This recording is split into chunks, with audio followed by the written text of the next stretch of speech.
네, 제 뒤로 귀여운 6살 아이의 사진이 있습니다. 이 아이는 병원에서 검사를 받는 도중에 문제가 생겨서 결국 사망에 이르게 됐는데요. 네, 오랫동안 앓고 있던 병이 완치되는 과정에서 일어난 사고라서 가족들의 슬픔은 이루 말할 수가 없다고 합니다. 도대체 어떤 일이 일어났던 건지 화면으로 확인해 보시죠. 재윤이의 소원은 태권도장에 다니는 것이었습니다.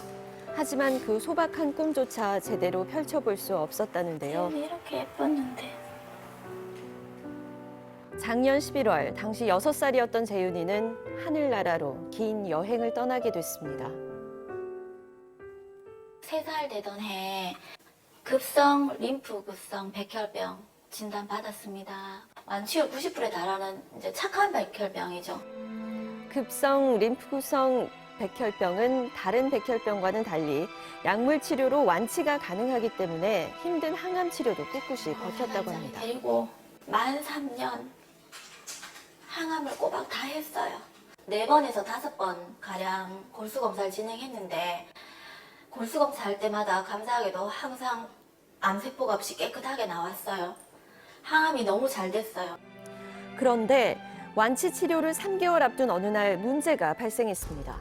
갑자기 발열 증상을 보인 재윤이는 치료를 받았던 병원을 찾았는데요. 백혈병을 앓고 있던 재윤이었기에 병원은 재발 가능성을 확인하고자 골수 검사를 실시하게 됩니다. 그리고 난 15분 후에 간호사가 제 손을 끌고 주사실로 막 뛰어가요. 믿을 수 없었죠. 재윤이가 심폐소생술 받고 있더라고요.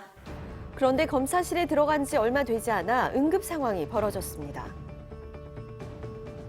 심정지가 오고 얼마 뒤 호흡을 다시 되찾았지만 끝내 재윤이는 중환자실에서 숨을 거두게 됩니다. 나 안 무서워. 자고 일어나면 되잖아. 나 골수검사 안 무서워. 그게 마지막이죠. 재윤이하고. 그 전날 저하고 축구했던 앤데. 네, 백혈병 완치 치료를 3개월 앞두고 일어난 사고라 더 안타깝게 느껴지는데요. 자, 교수님, 재윤이가 받은 검사가 어떤 검사죠?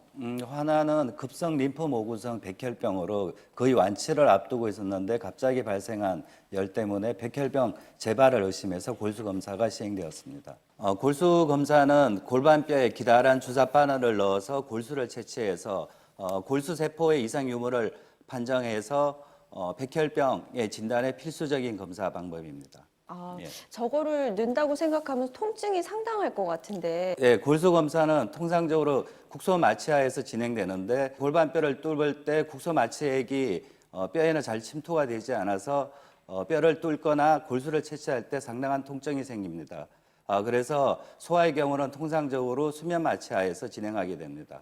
그럼 당시 재윤이는 어떤 마취를 했던 거죠? 의무 기록상으로 확인되는 바로는 수면 진정제인 미다졸람 2mg 그리고 정맥 마취제인 케타민 10mg이 사용되었고 시술 중에 추가로 미다졸람 2mg이 투여됐습니다. 따라서 상당히 깊은 수면 마취 상태였을 것으로 추정이 됩니다. 자, 일단 재윤이의 골수 검사 결과는 어떻게 나왔나요? 골수 검사 결과는 좋게 나왔습니다. 재윤이한테 발생한 발열 증상이 백혈병 재발 여부와는 관계없는 걸로 확인되었습니다. 네, 검사 결과 백혈병이 재발한 것도 아닌데 재윤이가 사망에 이르게 된 그런 원인은 뭔가요? 부검 감정서에 확인되는 바로서는 진정제 투여와 관련해서 사망하였을 가능성을 배제할 수 없다고 나와 있습니다. 수면 마취를 위해서 투여된 미다졸람과 케타민에 의해서 호흡 억제가 발생하고 저산소증이 발생하여 결국 사망에 이르게 된 걸로 추정됩니다. 자, 그런데 가족은 재윤이가 검사를 받은 장소는 물론이고 응급처치에 문제가 있었다고 주장을 하고 있습니다. 자세한 이야기 화면으로 보시겠습니다. 가족은 의료진의 부주의로 인해 재윤이가 사망에 이르렀다고 주장합니다. 그때 담당 교수님이 저하고 같이 도착했어요. 담당 교수님이 레지던트 1년차 선생님한테 물었어요. 몇 대 났는데 미다컴 2mg랑 케타민 10mg 났는데 2분 후에도 잠을 안 자더라. 그래서 미다컴 2mg를 더 놨다. 가족은 당시 발열 증상을 호소했던 아이의 상태를 고려하지 않고 마취제를 많이 투여한 점과 함께 다른 문제점도 오늘 지적했습니다. 골수 검사할 아이가 3명이라서 지금 자리가 없어요. 재윤이는 주사실에서 골수검사 해야 되니까 주사실에 가서 누워 있으세요. 그래요. 주사만 맞는 곳이기 때문에 컴퓨터 하나 하고 침대만 하나 있어요. 아무것도 없어요. 주사실에는 응급 상황에 대비할 수 있는 장비가 없었다는 주장입니다. 엎어놓고 골수검사를 다 했다. 돌려보니까 입술에 청색증이 와 있고 심장이 뛰지 않았다. 맥박이 잡히지 않았다. 그래서 제가 마우스 투 마우스로 인공호흡 했습니다. 그리고 나서 그 아무것도 없던 주사실에 있다가 산소 공급 장치가 있는 처치실로 그제서야 옮긴 거예요.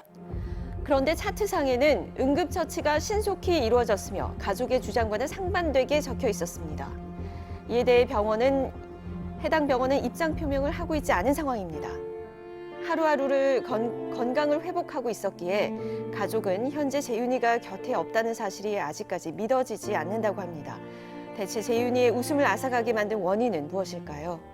네, 재윤이의 가족은 아이의 상태를 충분히 고려하지 않은 채 무리하게 검사가 진행됐고 또 이에 따른 적절한 응급조치가 이루어지지 않았기 때문에 아이가 결국 사망에 이르렀다 이렇게 주장하고 있는데요. 교수님, 이제 차트를 다 보셨을 텐데요. 정확하게 어떤 문제가 있었다고 보십니까?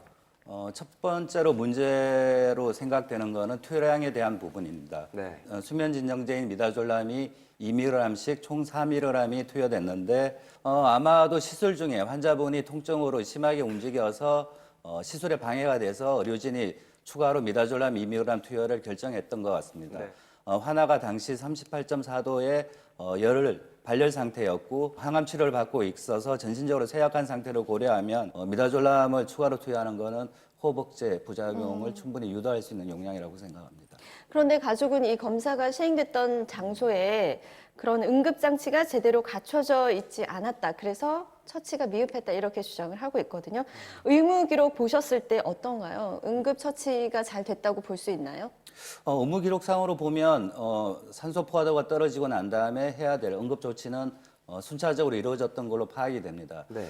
다만 근데 그런 해당 조치들이 적절히 이루어졌다면 적극적으로 이제 반응을 했을 거고 이런 사망까지 이르렀을까라는 점에서 해당 조치들이 과연 효과적으로 이루어졌는지에 대한 추가 확인이 필요할 것 같습니다. 그리고 본건과 같이 미다졸람이 사용된 경우에는 해독제가 있기 때문에 적극적으로 해독제를 투여하고 흉부 압박과 심폐소생술을 같이 실시해야 합니다. 재윤이 같은 경우 이게 해독제가 제대로 투여됐나요? 미다졸람에 대한 해독제가 최초 호흡 억제가 발생하고 난 다음에 수시간 지나서 투여됐는데 미다졸람의 약효가 상당 시간 다 떨어지고 난 다음에 해독제가 투여된 부분은 사후 약광문의 측면이 좀 있는 건 사실입니다. 네, 이에 대해서 변호사님은 어떻게 보십니까? 의무 기록상으로는 그러니까 적절하게 응급조치가 이루어진 것으로 보여질 수 있지만 사실은 이제 사건이 발생한 이후에 네. 의료진이 기록을 사후에 수정하거나 또는 사후에 작성했을 가능성이 다분히 있거든요.